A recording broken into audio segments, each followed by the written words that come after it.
Hi, I'm Evie. And I'm Ben.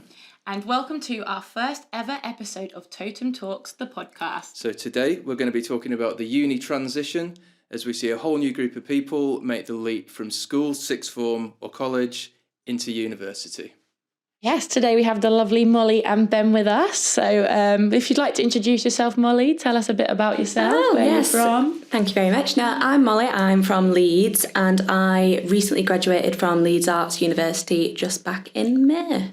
Amazing. And you're still in Leeds now? Yes, I'm still staying in Leeds now. Born and bred, never moved. Well, moved once, regretted it, now I'm back. Great city.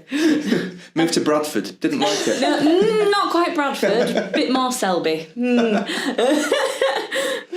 And we also have Ben with us. Would you like to give us a little bit of an intro into Hello, thank you. Who you are, what you do, where you're from? Oh gosh, well, I'm the complete opposite to lovely Molly here. I've lived all over the world, but I live in Worcestershire now, and I work for the NHS, so I'm a paramedic by trade.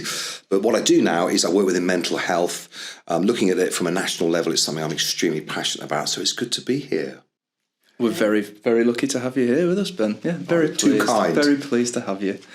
Yeah. As I kind of said before, what we're going to kind of get into with you guys is the transition that people go through when they go from, I think a lot of people maybe living at home with parents, certainly going from a learning environment, being a school or a sixth form or college, to university, where there's, you're a lot more left to your own devices to do stuff. And while it can be super exciting and what have you, have the buzz of freshers week and what have you. Bye, Dad. Yeah, see ya. There's also obviously, people don't always find it that easy. There's a lot of hurdles that get thrown at people. It's big time in life, isn't it? So, Molly, I guess, how did you find it? Because you've probably done it the most recently out of all of us. So, how did you find it? It was difficult, especially for myself, because although I didn't go into halls, I did move out.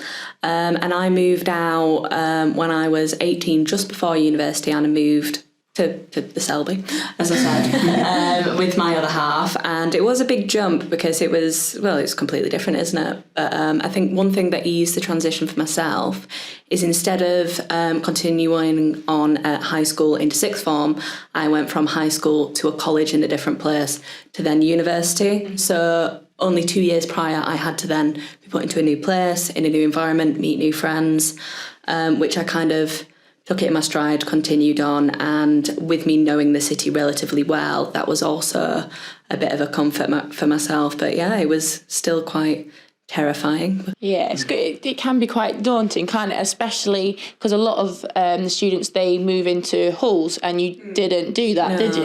I didn't. That made things harder than I expected. But it wasn't the end of the world, and it wasn't too bad, and everything still came in time. But it just took a little bit longer, as I didn't initially get that group of people that you were able to form kind of an instant bond with in your kind of house, that little circle of security. Instead, I moved 45 minutes away from my university when I used to live 10 minutes away, which was silly, but we moved. And then COVID happened, so it made the first 2 years a little bit tricky, but a really bright idea from a lot of people on my course was we made a uni group chat, so we were able to keep up with things, we were able to see when people were going out and doing things and when assignments were due, and that helped a lot and kept us all up to date. But overall, it just came in time. Yeah, of course. I guess we want to sort of just look at that lockdown period. You've moved, you're now away from your university as well as sort of from home. What did that look like for you studying whilst being at university? Oh, it was difficult. It was difficult because we were all just kind of catapulted into this online way of working, which now was almost a blessing in disguise, as it helps quite a lot with, getting used to the technology. Now in the working life, it's kind of hybrid working. But when I was at home, I felt very alone because, I didn't really know anyone in the area. I hadn't really formed any too close of bonds with anyone at university yet, and my other half was a chef. So he worked a lot of long hours and weekends, so it was pretty much just me at home. But you got good meals at home. Oh yeah, well, there you go. Beautiful. So it's about finding the silver lining, isn't it? Yeah, exactly. Yeah, when he wasn't tired. So yeah, I guess that kind of feeling of isolation and loneliness was obviously kind of super common throughout the pandemic, wasn't it? But I guess it's something that I know from, there was people who I knew at university who felt that as well, being that isolated, and even though, we were a group of friends or what have you, but it was just that change in circumstances and that kind of need to adapt to new things. Some people just don't take to it as quickly as others, do they? Because it could be, probably a good one for you to pick up on, Ben, like any advice or tips for people who may be experiencing some of the more negative feelings around making the transition to university. Absolutely. I think going back to what Molly was just saying, I think we need to remember that at the core of us, we're just human beings, and we're not designed to be isolated from each other. We're designed to live, if you think about it, as kind of tribal hunter-gatherers amongst our family and friends. And that's a really important part of the human psyche. So to not have that is actually really detrimental, and it's impacted so many people. It's not just students, which is what we're here to talk about today, but certainly for me, a number of my colleagues I worked with for 2 years, never met them, only ever saw them on a screen. So and that's not how we're designed to live, but it was a necessary evil that came out of COVID. So I think, goodness me, I've been to uni twice, and I last left uni well over 12, 13 years ago. So I'm just going to have to go back to the old black and white times. But I think the really important thing I'd say to anybody is to establish those kind of core connections. And that doesn't mean loads and loads of people. It just means try to find the confidence and the resilience to make a handful of good friends through common ground, and just make sure that you really nurture and cherish those connections and try and enrich them every day. We know that that's a really core element to keeping us resilient, keeping ourselves well, even if that's just a phone call or a video call. Yeah. That's so important. And if you notice someone, and this is a real big one, if you are moving to uni, and whether you're in halls or in shared accommodation or whatever it is, just set yourself a challenge of just saying hello to a stranger, particularly in the first week, because you will end up bonding with people, for the rest of your life through your uni experience. And it's such a formative experience. It's so important as part of your development into adulthood that just say to yourself, do you know what? Every day I'm going to find one person who I don't know, and I'm going to smile at them. I'm going to say, hey, how are you? Yeah. Because just by saying, hey, how are you? It's nothing to you, but it could mean the world to that other person. And enough of us don't do it anymore, I'm sorry to say. We spend a lot of time doing this. I think when we were just chatting before, Molly, you said that's literally something you've done, where you just seen someone. Amazing. You seen someone and you were like, okay, you're my kind of people. Yes. I'm going to go and introduce myself. I did do that because I'm an only child as well, which comes with its perks and its downfalls. But kind of when I was a child, you had to go and consciously make friends. Like, will you be my friend? As an adult, we kind of think that's a bit daunting, a bit awkward, which it is. Oh, it is. But my first day working, I saw a girl and I was like, you are my kind of vibe. And I just walked over to her and was like, can I stand with you? How are you and what you do? Figured out we'd both just started, we're both a similar age, and it just went from there. And it was similar with university.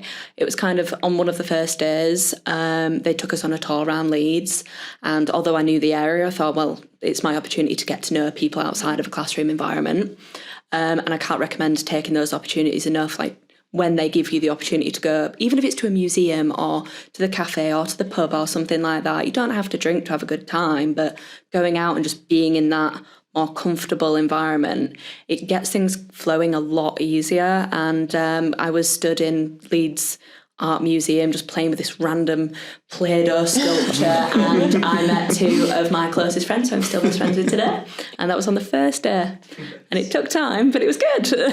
But there you go. And you know what, that's amazing you did that. A lot of people would still be too nervous to do that, so that's awesome. But it's just about finding that foundation in yourself, and you've got to do it, because if you don't do it.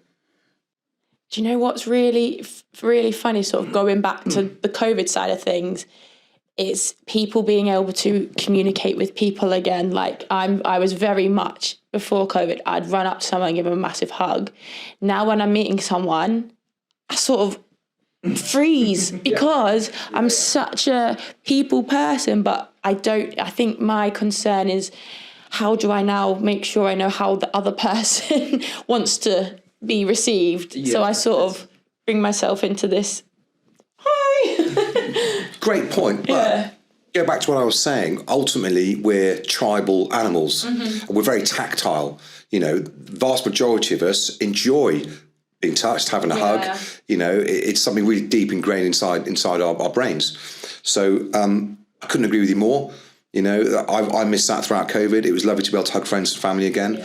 And I think providing you're sensible nowadays, I think, it's a good thing to do. Yeah. There's also nothing wrong with asking. Yeah. There's a lot of people nowadays with hidden disabilities, hidden neurological kind of different disorders and stuff like that. And some people, as you say, it's a tribal. I love a good hug. I love a good handshake. I'm a very cuddly, affectionate person, but it never hurts. It's not awkward to ask. And a lot of people, I recently saw a post and it was someone's auntie that messaged them and they had autism and they messaged them saying, next time I see you, can I give you a hug? And she made a post saying, you don't understand how much that meant to me just to ask. Yeah. There's nothing wrong with asking, no? Definitely ask strangers. Oh, yeah. Don't just go grab people. We're not advocating that, one iota, but yeah. Good. Yeah, so I guess, so Molly, you obviously didn't move too far to go to university. No. Yeah. But for a lot of people, it can be their first time in a completely different part of the UK or maybe another country, part of the world. And obviously homesickness can be something that people encounter quite regularly. Like I know I moved about an hour and a half to go to university, and there was times when I felt a bit of a pang of homesickness. Obviously, I imagine it's like super common for people to feel that. Have you got any advice or tips that you give to people who are encountering homesickness when they first come to uni? Yeah, first of all, it's a really normal, healthy response. Number one, so, you're not alone. Everyone's going to feel like that. If I cast my mind back to when I first went to uni, I was only 17. So I was thrust into a house with 15 other people and a house mum because we were all just under 18.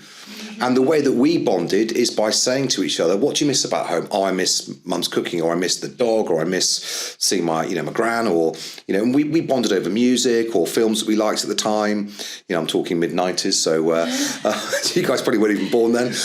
But yeah, and in fact, I remember there was an awesome movie called Lock, Stock and Two Smoking Barrels that had just come out, and it was our first week, so we all said, you know what, none of us know each other, but let's all go and see that together. Yeah. And that gave us that common ground, that sort of foundation. But I would say to anybody, homesickness is really normal, and you should move into it and not shy away from it, but talk to people around you about it, as I said before, just asking, hey, how you doing? What are you missing most from home?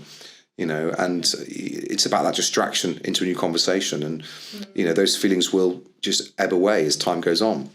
I guess the thing is now you're never more than like a video call away, are you? Not like when you were at uni, Ben, and it was carry a pigeon, or you had to, or in fact, you had to run to the payphone. Yeah. And if they weren't in, they weren't in. But I guess the same. You could apply the same in terms of what's been going on with COVID. You got the video call, so it's that sort of almost instant gratification, and again, we're not designed to be like that. It's just technology's evolved so quickly that we're lucky we have that now. So, I would hope for most people that in that temporary feeling of feeling a bit isolated, feeling a bit homesick is just that a temporary healthy response. And they've got to remember, you're in the same boat as all the other fellow students. You're not alone, whether you're in you're living with your partner like Molly, or whether you're in a shared accommodation, you're all going through it together. So bond over that shared experience, and that will stave off some of the loneliness. Yeah, for sure. Yeah, I guess that sort of goes into the space of students listening to this now, considering whether they should go into the shared accommodation or whether they could do a lot of the studying from home or go to a university closer to home.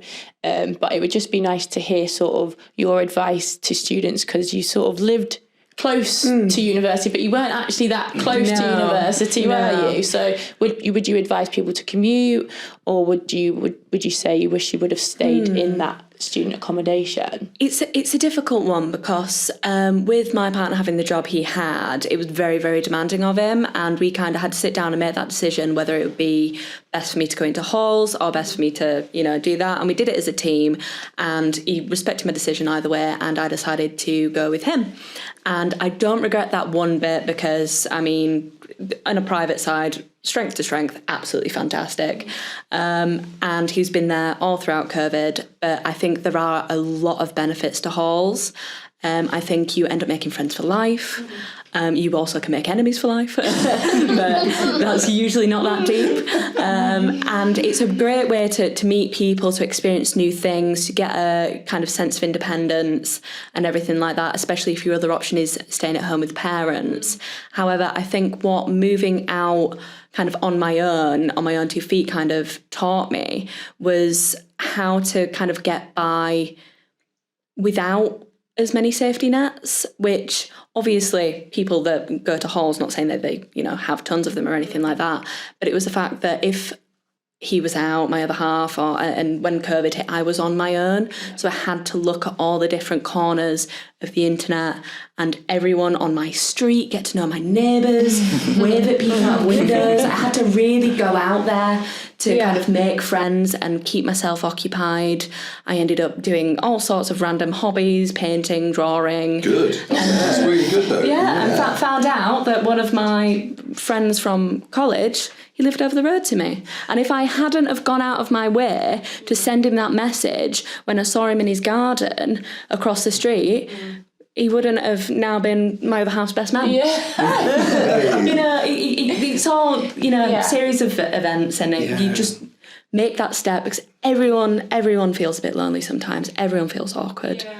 Yeah, you're not and whether alone. you go into halls or whether you move out on your own, they're two slightly different experiences, but it kind of gets you to the same place. You still end up meeting a lot of people and doing a lot of things. Just halls gives you that slight security of a starting point. Yeah. I completely agree. I've done both in halls uni first time and then distance second time. And I think Molly's absolutely right. All universities now have great social events on, music, comedy, they've got their own welfare services. So when I went to uni the second time, I still engaged with all of that. I just drove home. So I think it's so individual, such an individual choice. I would never tell someone what to do. I would just go weigh up the pros and cons yourself. And I think a lot of students might try halls for the first kind of year, mightn't they? And then once they've got that foundation, they've got that social network in place, right, okay, we're going to have a shared house. For year 2 and 3 and whatever. I guess it's a practicality thing as well, isn't it? When you first go into this place, you who would you live with? So if you don't know anyone there, you kind of need to have that thrust upon you almost. I almost think it's kind of like a bit of a rite of passage as well. It's part of that university journey, whether you're in halls or whether you're not. You're all in the same boat together. It's about, we used to say in the military, endeavour through adversity. You go through something together, it makes you stronger as a unit, as an individual. And I think that shared support is really important. And you'll pick up coping mechanisms and skills, like Molly just said, you'll be with you for life. It's great. It's the life, it's the afterlife, isn't it? It's when you're then going into the workplace and you just sort of step out of that comfort zone to speak to that person. But I guess there's also that point where there's people that have dropped out of university. Did anyone on your course drop out that you were aware of? One person, but I don't think they dropped out, they moved to a different course. And I think a lot of people, there's a stigma around dropping out, and university is not for everyone, and it's not the be all and end all. And if it isn't right for you, it's not right for you. I really enjoyed it, and it was definitely the place for me and what I wanted to do. But I know quite a few friends that didn't take that path, still fantastically well for themselves, still have a great group of friends. And it's same with kind of moving out of halls. If halls are not for you, you give it a go. You've gave it a go. Yeah. There's nothing wrong with trying and then moving on and doing what you want to do. I think that's really brave, actually. It's really brave to make that decision. Do you know, I've tried something. I had a few colleagues of mine that dropped out of a course that I was doing with them. And it was, for one of them, it was because he was too intelligent to be on the course. And B, I've never had that problem. No, but B, but because he was neurodiverse, he struggled with the face-to-face patient contact side of it. you know, and his skills clearly lay elsewhere, and he went on to have an amazing career. But I pick up on Molly's amazing point. He wouldn't know that unless he tried it to begin with, you know. And I think a lot of people get really freaked out by sort of thinking, oh God, I have to go to uni and I have to study X, Y, and Z. No, you don't. But if you've got to try it to then know you don't. Yeah. You know, and there is no shame. I think it takes a stronger person to go, this isn't working for me. Yeah. I need to make some changes. One of my life mantras, if you change nothing, nothing changes.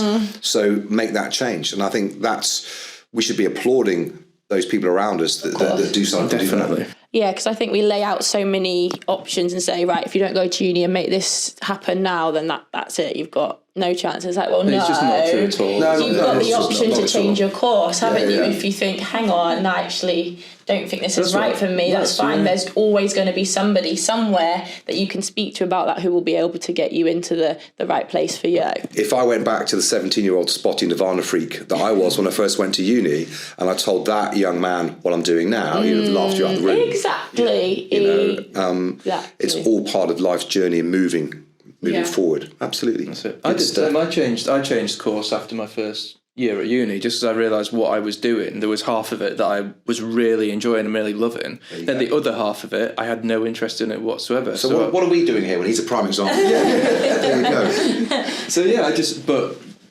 I just went and spoke to people at the university and said, look, this is the situation. Would it be possible for me to do this? And they gave me a couple of conditions, but they were like, yeah, absolutely. If you fulfill a couple of these things, then we'll absolutely do that for you. And I think it's important, isn't it, to think what's the worst that can happen if You got it. if you don't ask, you don't get, do you? And you So, can go like, back. One of my close friends, she went to university, she did her first year, situations occurred, and she left and she dropped out. And then 2 years later, she's gone back and now she's in her first year again, but she's in a much better headspace, in a much better location. She's now staying at home and she's thriving. She's doing absolutely fantastically. It just wasn't the right time for her.